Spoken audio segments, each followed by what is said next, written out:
Hi everyone, we're going to get started. Thank you all for being here today for our artist talk and conversation with Lily Cox-Richard.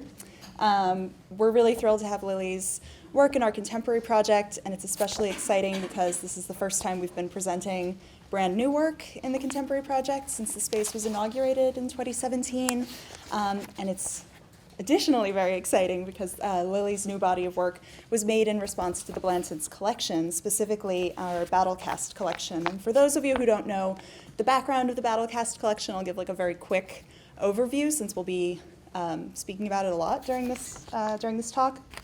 But the Battle Cast collection is a collection of around 90 plaster casts that were made in the 19th century. It was collected by and named for William J. Battle, who was a professor of Greek and later a president of UT. And he built the collection between about 1894 and 1923. They're reproductions of original works of Greek and Roman sculpture and kind of architectural fragments. And they've had a really long and interesting history at UT that some members of our classics department have worked on and studied, and they've moved kind of from kind of a vaunted position in the main building to what became the Harry Ransom Center to the Blanton. They've been kind of in and out of storage and moved from different spaces even within the museum, and we'll show you some images of that as well. But they're still used today for teaching and for study by classes from art and art history, as well as classics, and students come from UT as well as ACC, Texas State, and St. Edward's all use the Battle Cast collection today. So it's a important and very kind of interesting aspect of our collection, and we were really thrilled that Lily wanted to create work in response to it. Lily will first talk about kind of previous bodies of work that she's made that have some relationship to, whether thematically or otherwise, to the work that's in the contemporary project now. She'll talk a little bit about the process behind the making of the work for the contemporary project, and then she and I will have a discussion about the contemporary project and some of the kind of concepts behind that installation. And I realized I'm not sure I actually said it, but I'm Claire Howard, the assistant curator of modern and contemporary art at the Blanton. So without further ado, I'll introduce Lily and let her take over for a bit. So Lily Cox-Richard's sculpture engages familiar forms and materials that have become unmoored from their original contexts and roles. She mines this distance by digging into their cultural and material histories and forging new paths between them. She's been awarded an Arcadia grant, a Smithsonian Artist Research Fellowship, a postdoctoral fellowship in the University of Michigan Society of Fellows, and residencies at the CORE program, Malay Colony, Rare Philadelphia, and the McDowell Colony. Recent solo exhibitions include Yvonne in Guatemala City, Art Pace in San Antonio.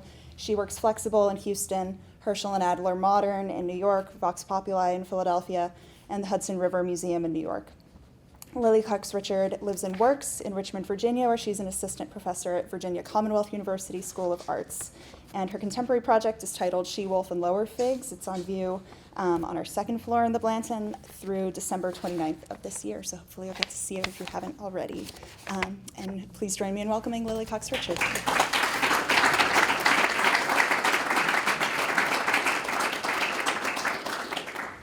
Hello, thank you, Claire, and thank you to everyone at the Blanton for making this project possible, for this invitation and the trust that you put in me for playing with your collection. And thank you all for coming. I know it's a beautiful day and it's lunchtime, so I really appreciate you being here. Like Claire said, I'm just going to go quickly through two projects that don't seem directly related, but are both related to the work here at the Blanton. The first one is The Stand, Possessing Powers, which was something I was working on from 2010 to 2014. And this was the first project of mine that really grapples with the sculptural traditions as they relate to American history, gender, and form. So this body of work was made up of 6 plaster sculptures, a book, drawings, and objects that all take on the work of the American sculptor Hiram Powers. And a more recent project, Berm, that I did last year at Diverse Works in Houston, which takes up some questions of embedded histories and thinks through support systems in a really different way. So first we'll circle back to the stand, Hiram Powers. So the stand possessing powers takes up this sculptor Hiram Powers. So this is not currently a household name, but imagine that he once was, and he was considered the father of American sculpture. He was the first sculptor to be taken seriously as like legit artist to be reckoned with both in the United States and in Europe. And each of the sculptures in my series is a carefully carved plaster sculpture of one of Hiram Powers' allegorical figure sculptures. So sculptors who make a figurative sculpture in stone have to include a support of some kind that's carved as part of the sculpture to stabilize the figure so it doesn't break off at the ankle. So you think of like the David or something, if you look at the back, there's a small tree stump that's shoring up one of his legs. So this sculpture, The Last of the Tribes, is in the collection at the Museum of Fine Arts Houston. And I walked past this sculpture time after time without ever really looking at it. And then I learned something about stone carving in a quarry. I started paying different attention to stone carving conventions and problems. And I noticed this super weirdo solution to this problem of not having a figure break off at the ankles. So I became kind of obsessed with this contact point of the figure and the support system of this like skirt made of linguine brushing across the top of a cut tree stump. But I had to really think about why I had not been looking at this sculpture before, and why I'd kind of like blocked it out or put up some screens between me and this history of sculpture. So here we have a bare-breasted Native American fleeing civilization. So this trope of kind of the eulogy of the noble savage, which was made while genocide was being waged.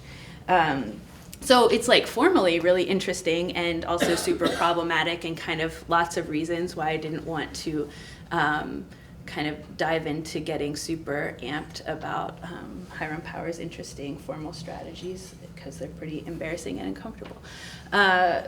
But I started measuring and studying his work, making models that, and thinking about carving these things in plaster. And as I was doing it, I realized that I really was interested in taking up this work critically and trying to think through like the historicity of it as sculpture, but also kind of how it deals with, or how it shows up in museums now in 2010, 2014. And it became impossible to keep my distance from this history and kind of had to start owning it as part of the sculptural history that I'm involved in. So with my sculptures of power sculptures, I really wanted to just carve away at this old work and create something new without kind of making the problems of it invisible. So I can give a whole talk or I can talk for days about how this deals with issues of history and gender, and specifically like how it challenges a male-dominated history of sculpture and deals with assumptions around like the really gendered formal language of sculpture, but I'm not going to get into that. But in short, I wanted to engage these histories critically without perpetuating the problems, and I wanted to make sculptures that could try to refuse to essentialize issues of race and gender the way that these 19th century sculptures did. So I think a lot about visibility and invisibility in my work, and also how different kinds of labor are recognized or not. So Claire and I are going to talk a little bit more about that. But in my interest in art history and materials, I'm also interested in histories of making and ideas of kind of original and copy, which we can talk more about too. But I had been playing with the idea of possessing powers and like kind of trying on the role of the father of American sculpture myself. But in making the parts of the sculptures that I was making, all these support systems, they were the least likely to be made by him. Like all of those parts, he was focused on like radiant skin and faces and he had a crew of studio assistants that were making these support structures, right? So I was casting myself as the father of American sculpture while playing the role of his studio assistant. So thinking also about kind of like how labor shows up in these different ways in the art hierarchies within them. But it was really important to me to not reproduce or erase the problematic figures and their layered histories, and to really examine my own disinterest with them initially and think about kind of how I could render or renew a visibility so that not only I would have to deal with them as a sculptural legacy, but that we could kind of re-examine them in a different way. And I think this is, well, it's my sculpture of his sculpture of the Greek slave, which was his most famous work, and arguably the most famous sculpture of the 19th century in America. So thinking about the way that it also engages detail and kind of looking at the unseen parts of a sculpture. So this was actually would be pressed into the body of the figure. So it doesn't really exist except for in this work. So fast forwarding a few years to last year, when I made this body of work at Diverse Works in Houston. As you notice, the show is really low. So we dropped the lights down. The whole exhibition is happening in the bottom 17 inches of this gallery space. So when I first, I had known Diverse Works for a long time, but they recently moved into a different building that was a new building in Midtown Houston, the Match Building, which is kind of an arts center. And one of the architectural quirks that, I won't get into all the details, but basically in an effort to be more pedestrian friendly, the city of Houston incentivized new construction to have a certain percentage of windows in their street facing walls. So since this was designed as a gallery space, they didn't want to put a bunch of windows in the middle of the wall, so they just tucked them in at the bottom of the wall, so you could still hang paintings on them and stuff. So of course, the first thing that that people did when they moved in to try to use it as a space is put tiny little blackout curtains along the bottom. But I was thinking about sidewalks in Texas and how we use or don't use them, but also as an example of how different systems of infrastructure can show or kind of depict what we value or choose to invest in culturally or as a municipality. So I set out to make a whole show that would be best viewed from your knees on the sidewalk outside of the gallery, which sounded like I said that and I didn't really know what it meant, but then I started to figure it out. But I was interested in this, privileging this space outside and thinking about access, and also this is a very changing neighborhood that is now called Midtown Houston. It used to be called that area of downtown that nobody goes to. But so thinking about how we navigate built environments, or how the built environment can be designed to steer us through space, but also instruct us on how to use it, who's allowed to use it, when we're allowed to use it.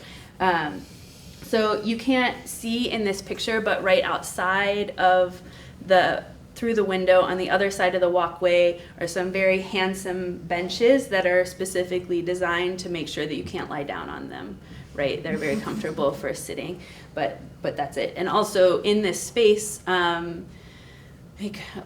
there's a door that goes to that walkway, but the gallery is typically accessed through a breezeway, through the middle of the space. So the kind of ideas of accessibility, not just physical accessibility, but who's invited into a space. It's well, let's unlock the door and see what happens. So I was interested in that, and also kind of these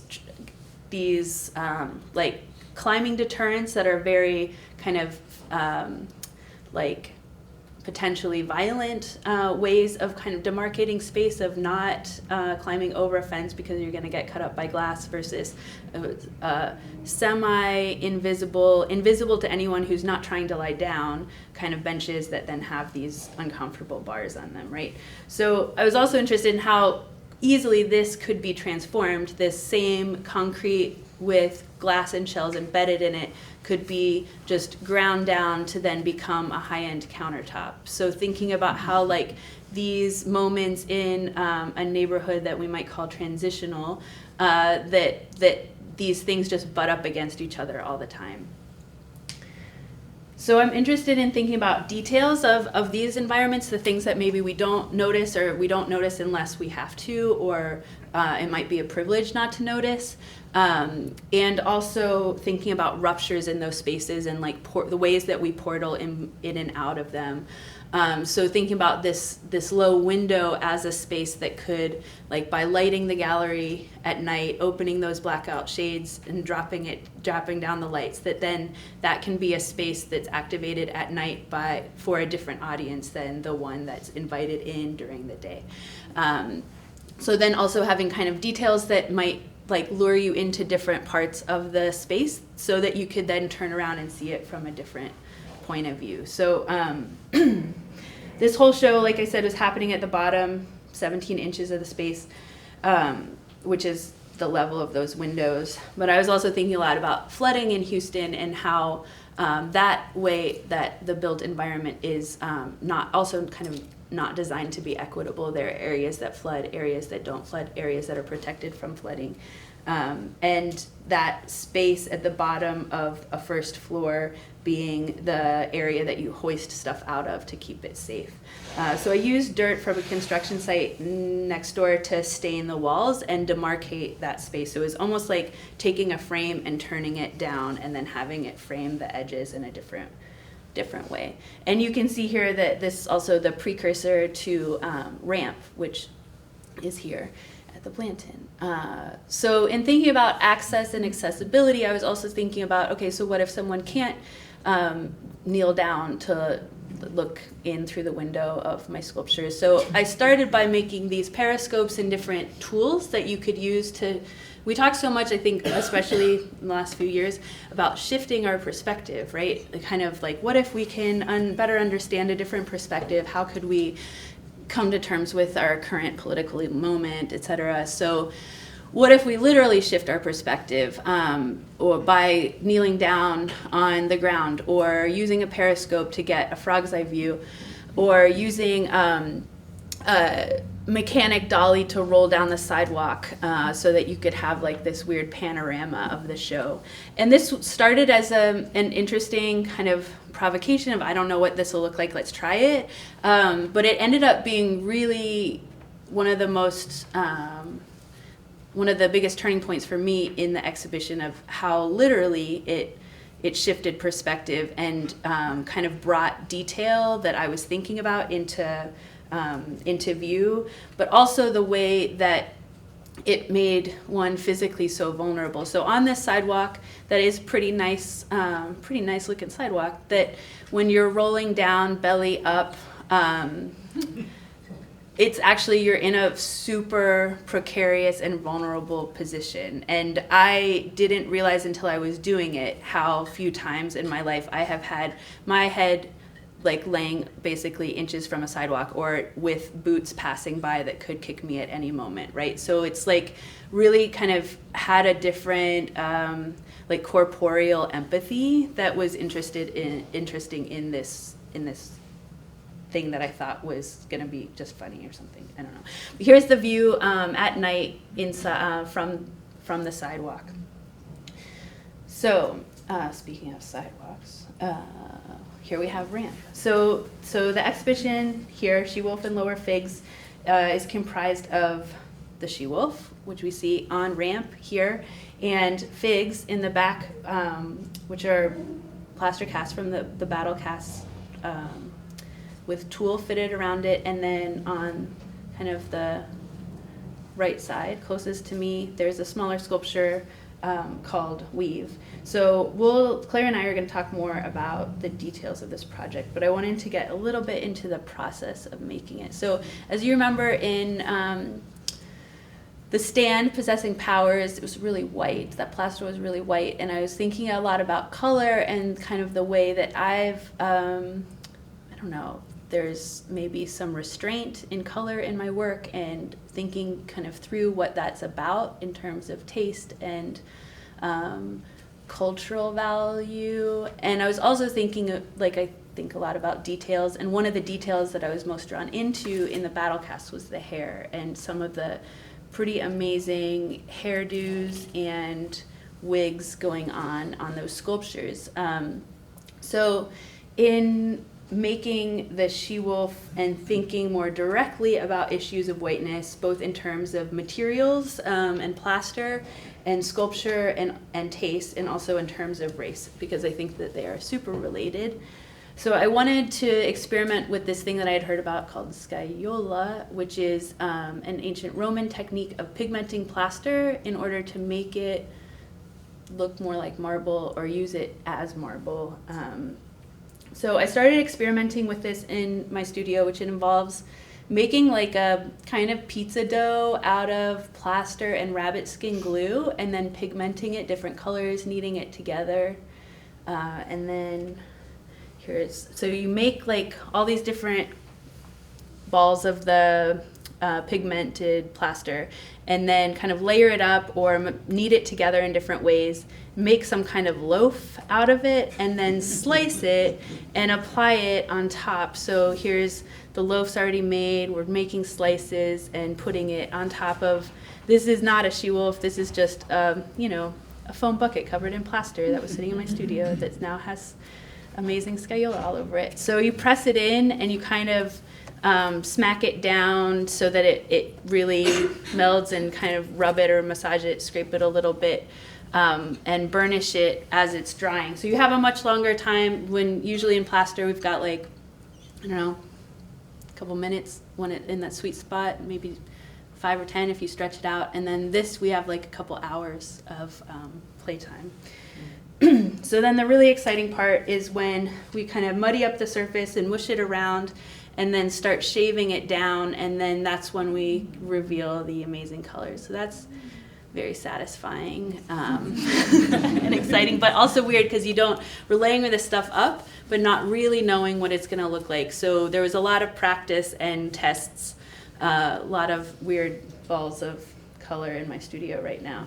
So making a foam armature that's reinforced with steel of this she-wolf, coating it with a really strong plaster, so that, because I wasn't used to using the scaiola, I don't know how strong it is, so coating it with really strong hydrocal, and then covering it with this dough, and then carving back into it, sanding it down, polishing it up.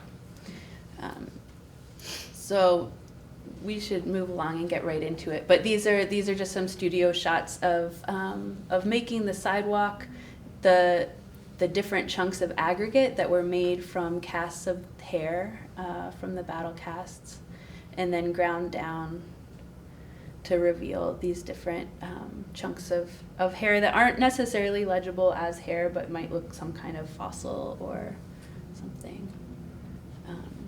Yeah.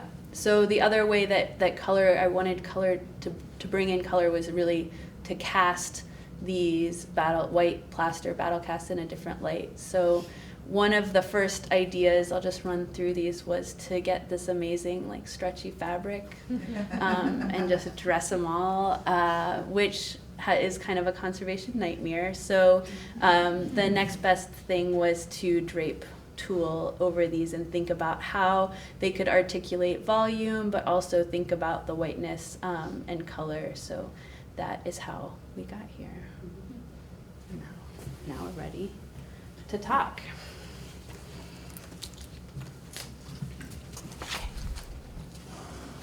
Give me a little clicker.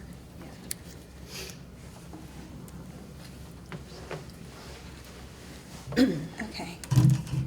So you touched on in the stand Possessing Powers your interest in the history of sculpture, and obviously the battle cast collection is trying to teach that. It's a teaching collection assembled to show this, in part the development of progression from the stiffness of the kuros there in the front back to where you're seeing kind of weight shift in hips and kind of greater naturalism in being able to depict the human body as well as a really idealized human form.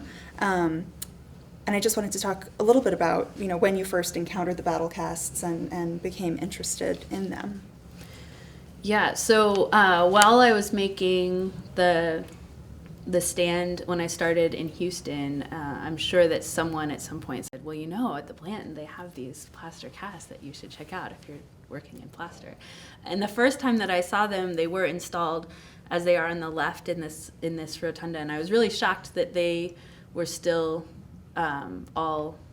that they were still out and in use, because I had heard so many stories as I was pursuing this research. Because I was working in plaster, there were a lot of conversations about why these things why they aren't still in collections, because during modernism, when we were so cool that we couldn't deal with copies, that a lot of places deaccessioned them. So there were amazing horror stories of, the rumor is that at University of Michigan, when they had their plaster cast collection and they didn't know how to get rid of them and they were sick of storing them, that they decided to store them in a steam tunnel so that they didn't have to deal with the difficult process of deaccessioning. They could just go away. So the idea of all of these things of oh, we can't deal with this history, let's get rid of it, maybe put it in a steam tunnel and it'll disappear. So and I think so I was interested in the way that they're still used, and then more recently, when I encountered them on the catwalk in the Osborne seminar room, I was interested in that move too and how different they feel in that space. Yeah, it's kind of an acknowledgement of this complex history of their valuation, which again is something, issues of value or something that recur throughout your work too, and kind of how value, both, kind of monetary, but also kind of cultural values fluctuate. And one of the things we talked a lot about was, the cultural value that is ascribed to whiteness and that becomes mapped onto these, the white bodies in classical sculpture, and how problematic that is. And it was interesting because there is this kind of assumption of whiteness, even though archaeologists have known since the 1800s that the original sculptures were brightly painted. They were then cast in white plaster. And so you mentioned kind of that you haven't used a lot of color in your own work. You were thinking a lot about this issue of taste and color and how it's kind of, culturally determined. I thought we could talk a little bit about taste and color in the context of these attempts to recreate, because your use of color is much more evocative. It's not a literal reconstruction like we see here of kind of analysis of scientific pigment, or scientific analysis of pigments. Maybe we can talk a little bit more about that. I mean, it feels like we can't handle this color because even in scholarly articles, it's described as flamboyant and garish and gauche and all these kind of over the top, distasteful, didn't they know? That doesn't look good. So that we're so used to seeing them white that we kind of can't see them. We can't imagine them in color, and I think that just says so much about how we have privileged whiteness and idealized whiteness as kind of this more pure form, and kind of thinking through the history of aesthetics, even the way that kind of this actually we can't wrap our head around this because we don't know what to do with painting on top of sculpture, right? So we just have to make it go away. Yeah. And I think that's the thing that culturally we just keep forgetting. We know that these were colored, that these were polychromed, and we just want to keep forgetting. Yeah, and I think, we have even, let's see if I can make it. Yeah. I mean, here we have a reconstruction of kind of a 3D model of color on the Parthenon. I think the goddesses that you incorporated the battle casts of are up here in color. Those goddesses from the east pediment of the Parthenon. Or, let's see if I can, there we go.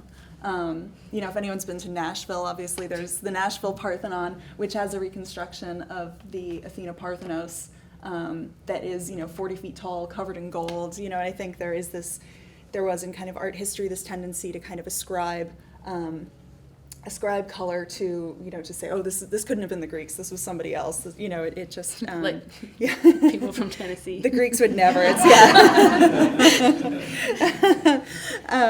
so yeah, I mean, I think I got a really.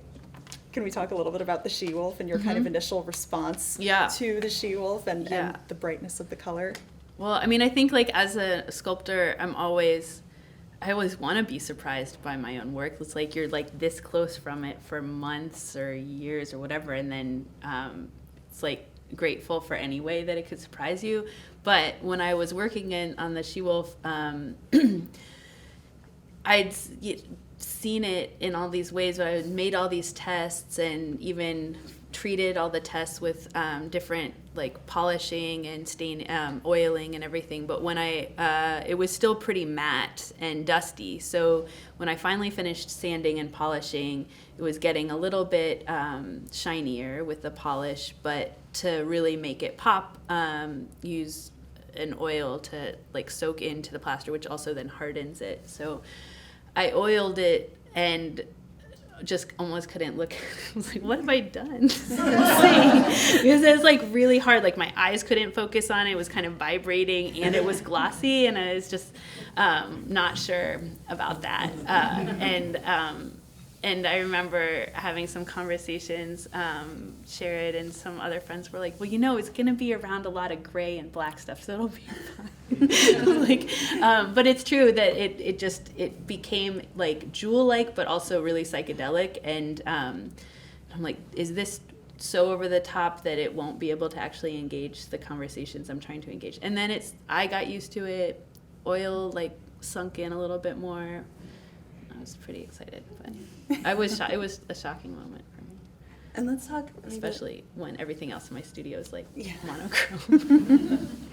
And maybe we can talk a little more about the she-wolf. Let's see if I can make it. Well, do you want to talk about Apollo, or should let's talk more about? I want to talk more about the she-wolf because it's a really interesting.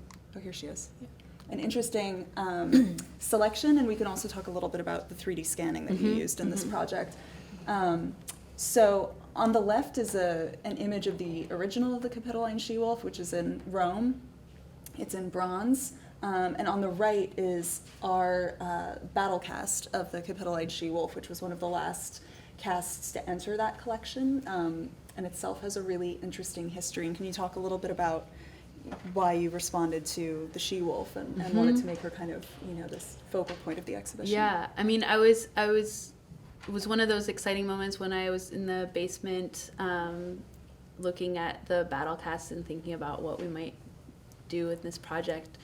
Oh my gosh, you have a she-wolf. You have a she-wolf, but there are no babies there, and kind of seeing her released from that role was really exciting. But then also thinking about the fact that the she-wolf was not made to feed these babies. That was like a later addition, but that looking throughout other art histories, that there are lots of different ways that a she-wolf is used in mythology, from like India, Turkey, all over Europe, in different ways of being a kind of like nurturing but mystical kind of fierce being. And I wanted to see her back in that role, but also thinking about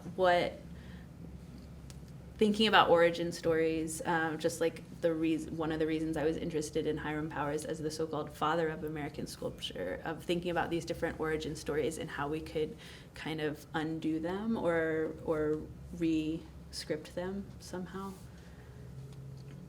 Yeah, and so the plaster cast of the she-wolf was one of the works that you 3D scanned. Yes, and that was thanks to Eric. Yeah, Eric McMaster, who's here.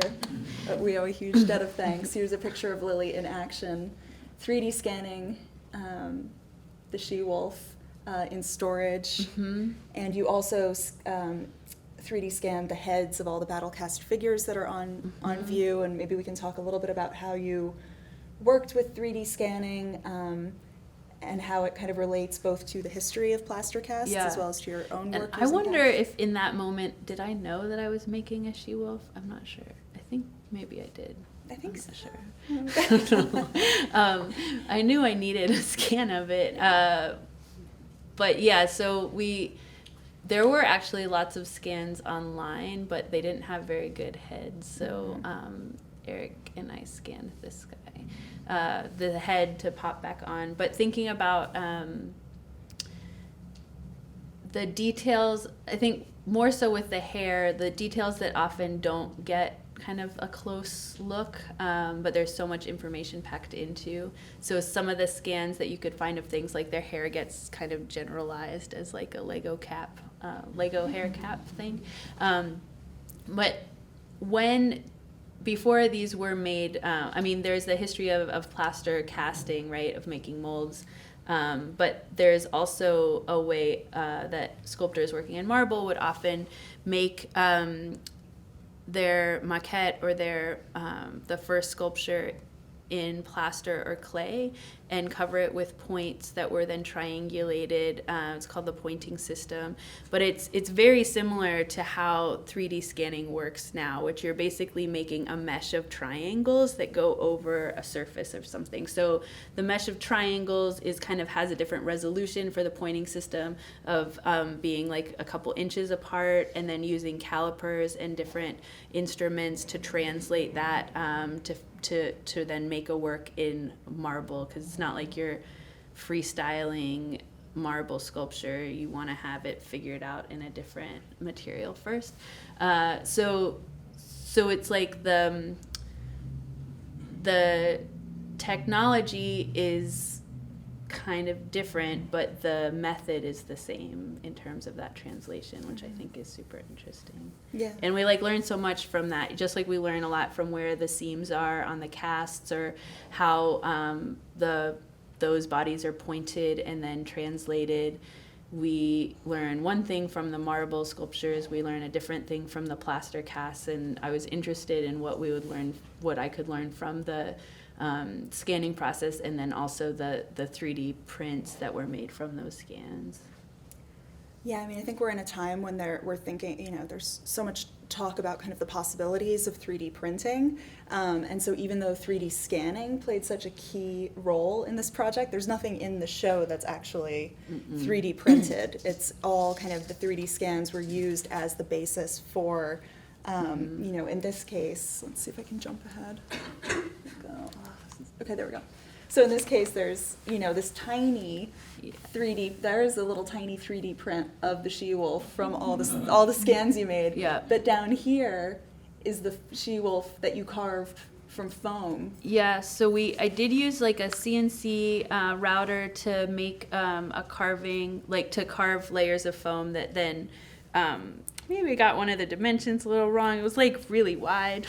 It didn't quite work out, but it was really nice to have like an armature starting point. But that little orange 3D printed one was actually the most helpful thing to have as a model, to be able to look at and see proportionally what was going on. So I did use this, the foam, we carved it down, slimmed it down, but then also needed to remove a bunch of it so that there was room for the Scaiola plaster. So it basically became like, if you've ever seen like a taxidermy form, like of a kind of proportioned foam form in there. Yeah. And then the hair scans that you made, let's see if we can, no, that's not it. I think they're before.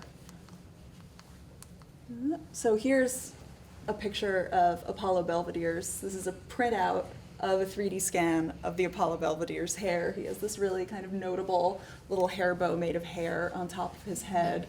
And that comes in a work, I forget if weave was before, no, it's after.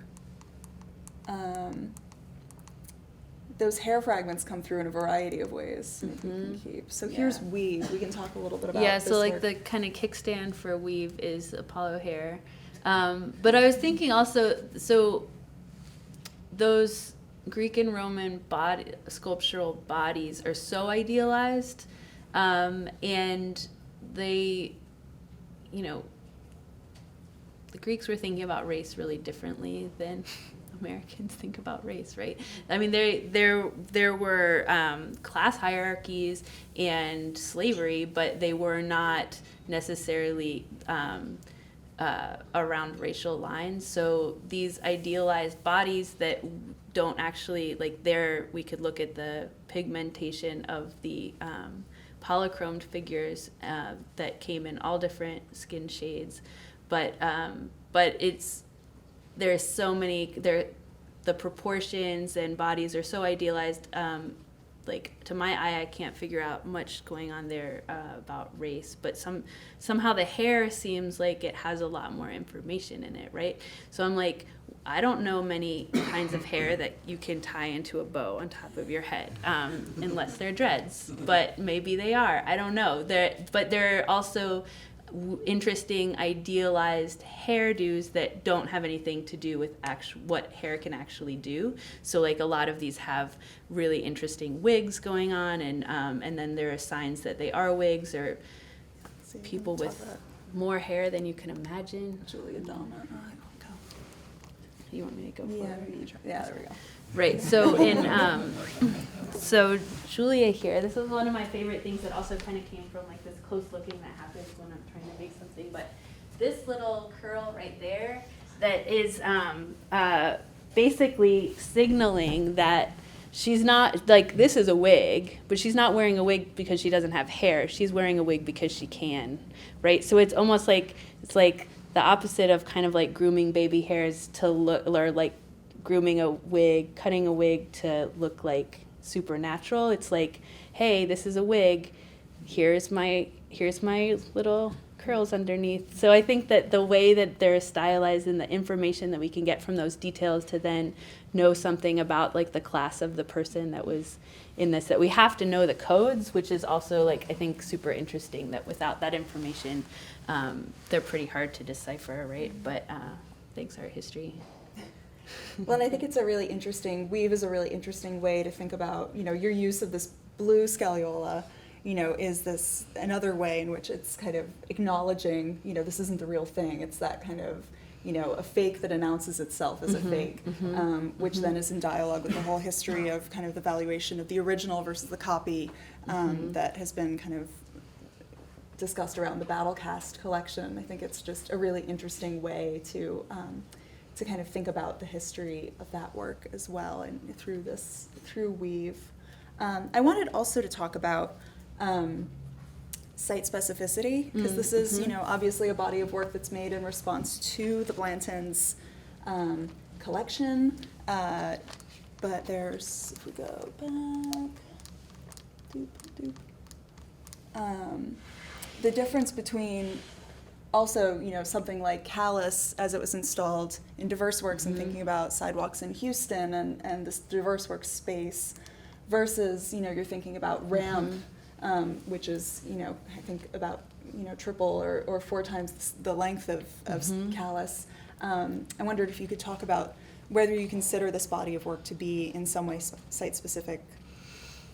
Yeah, I mean, I think a lot about, I'm not sure that either of them are technically site-specific, but I think a lot about site sensitivity and context specificity. So thinking about the context of Midtown Houston and that building and that architecture, and trying to make something that you could see from one kind of sidewalk inside to looking at a different kind of sidewalk outside, inside.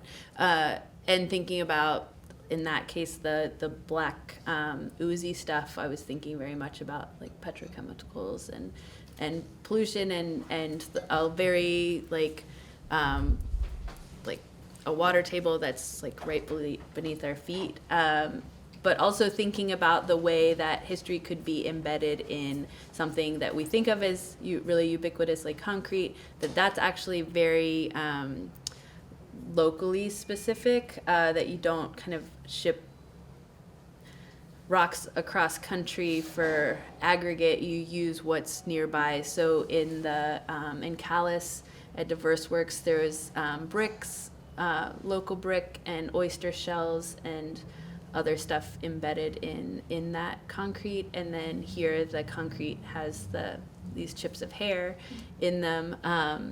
But I was thinking differently about the two pieces, but reacting to the space. I was also really interested in, when we were first looking at the contemporary gallery, that thinking of it as how people use it as a kind of space that you walk through diagonally, or like a cut through. So then making something that you would have to kind of walk around, which then was like a form of punishment in my studio because I had to walk around it all day long.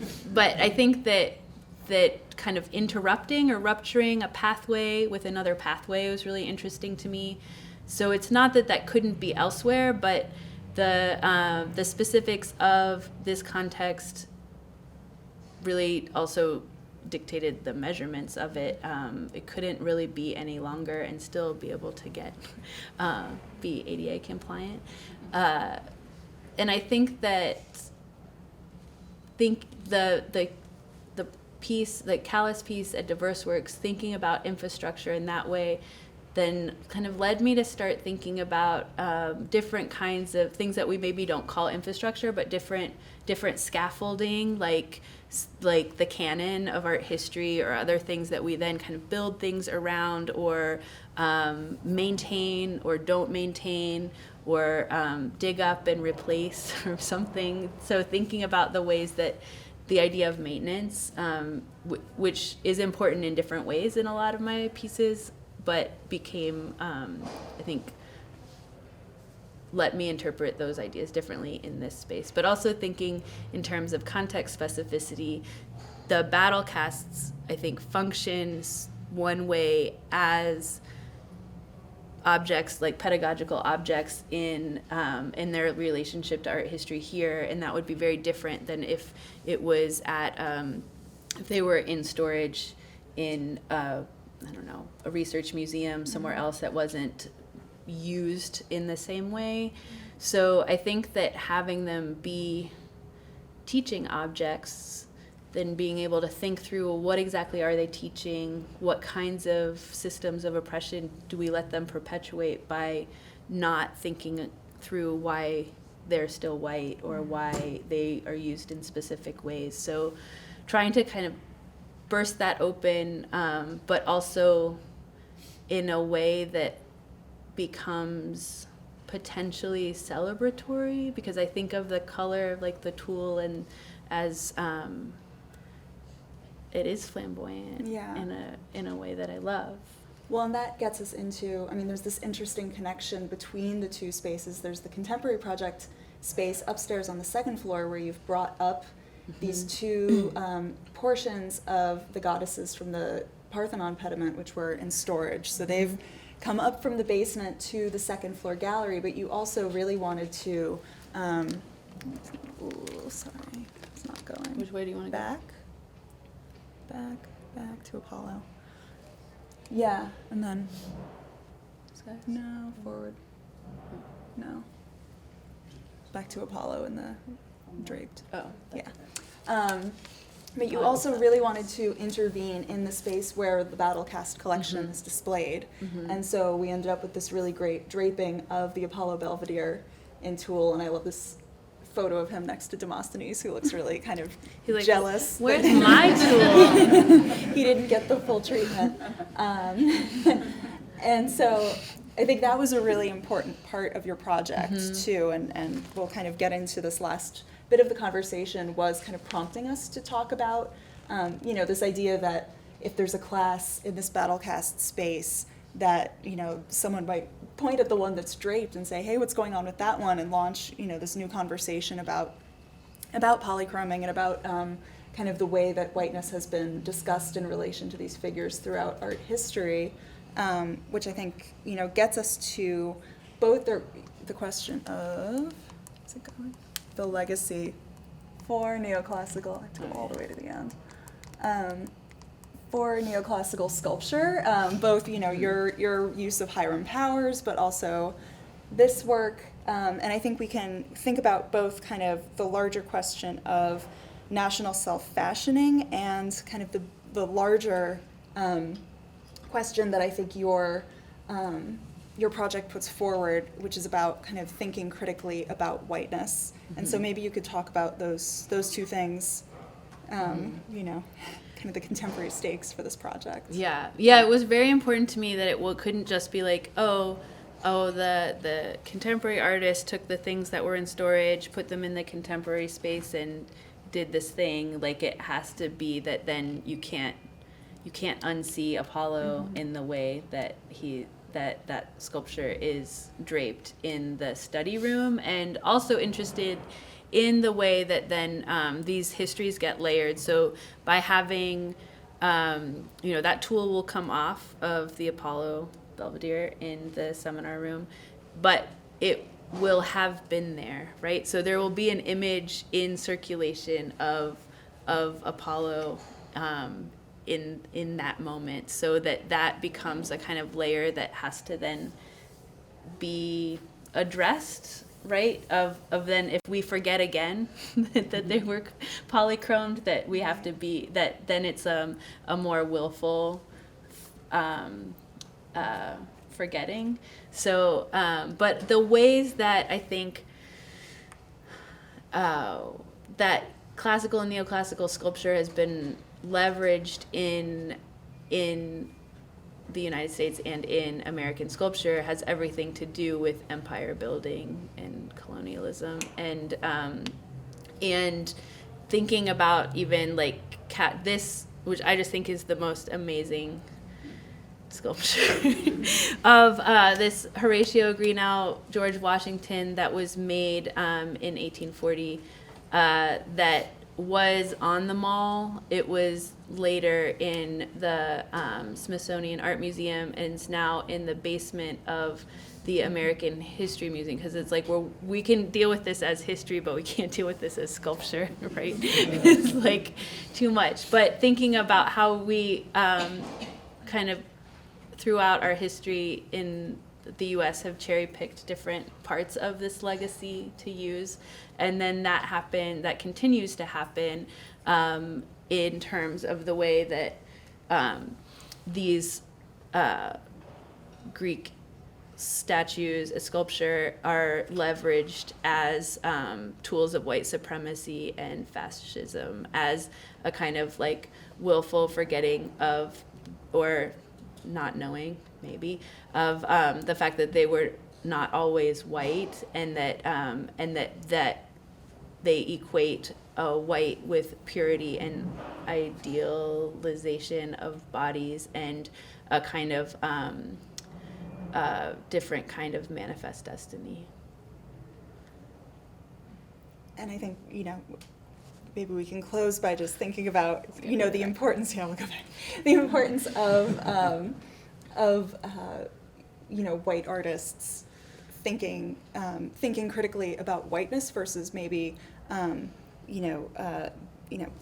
borrowing pain or appropriating from the experience of others, I think is kind of something we've talked about. Yeah, something that we've talked about a lot, and that I've been thinking a lot about and talking a lot about with my colleagues and friends and peers and students of we see it makes the news now when white artists step in it, right? Like, we've got some big examples of Dana Schutz and Sam Durant of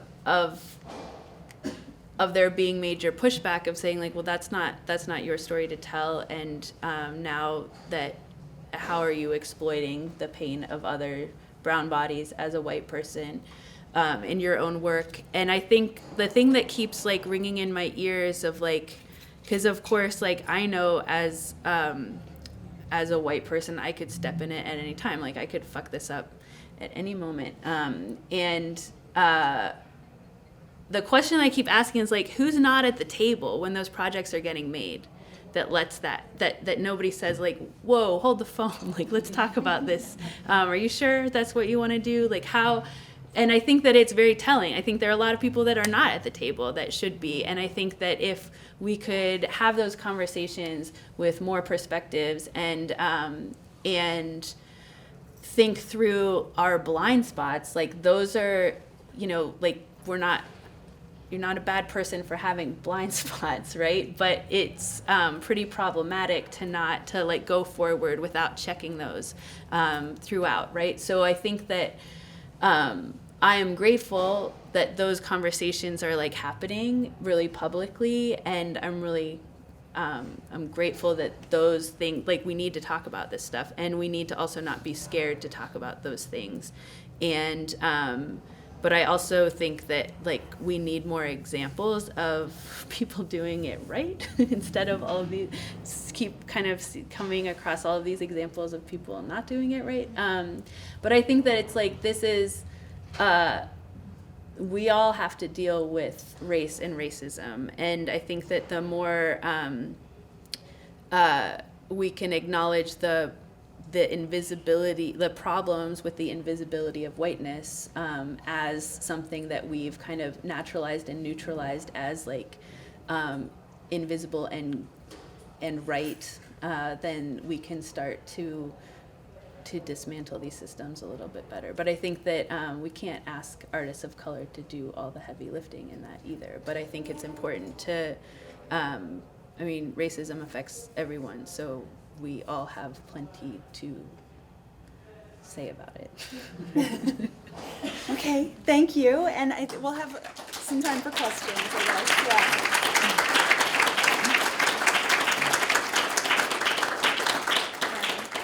So we're like right up against 1 o'clock, but we'll do a couple of questions. Yeah.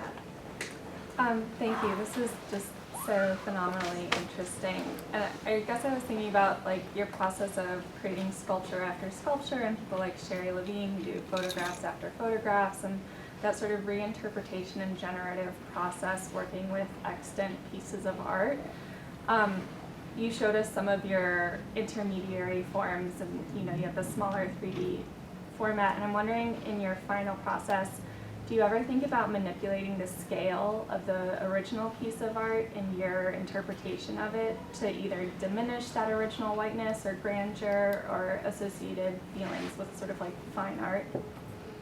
Yeah, I think that's really interesting, especially thinking about like if we're thinking about kind of classical and neoclassical sculptures that existed as also small scale multiples, right? So thinking about like the Parian ware versions of the Greek slave or other things that that I have thought about making my sculptures as small scale Parian ware sculptures, and they look exactly like dildos, which I think is super interesting too, which I'm not opposed to. But I think that also, like, as multiples, that would be really interesting. But I think that having, I mean,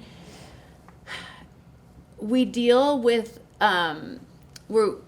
we know so many of these works best as image, right? And the scale of images changes so fluidly, right? So every time I see one in person that I know from a book, like an art history book that's going to be small, or an art history lecture where it's going to be huge. So they're never, as image, they're never really like one-to-one. So then I do think it's interesting as sculpture, as objects, for them to be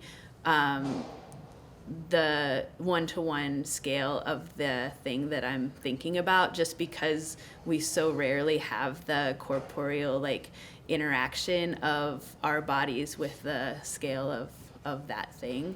But I'm interested in scale shifts in general, so maybe not with these things in particular, but in other ways of thinking about of what it means to make something small, or how to scale something in relation to monuments or domestic spaces. And so scale is super interesting to me. Thanks. Any other questions?